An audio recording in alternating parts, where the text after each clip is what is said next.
shores and twists and turns between the U.S. and Canada. But as the vessels got bigger, they had to make a decision. Where are we going to dredge to accommodate these larger vessels? Well, they come to the conclusion it was a straighter, safer, easier path going on the west side of Sugar Island. So this channel was dredged about 100 plus years ago with that decision, and it's still there today. Now that rock pile they're sneaking up, what about it?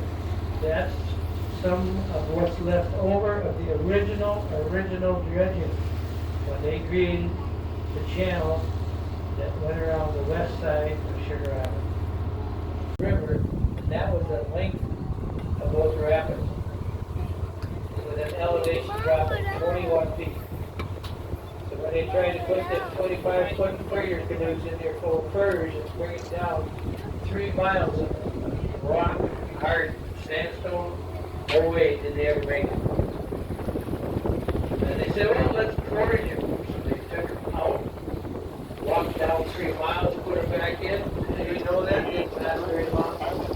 So then the lock started in 1855, and you just got the experience and results of all those years of trying different ways.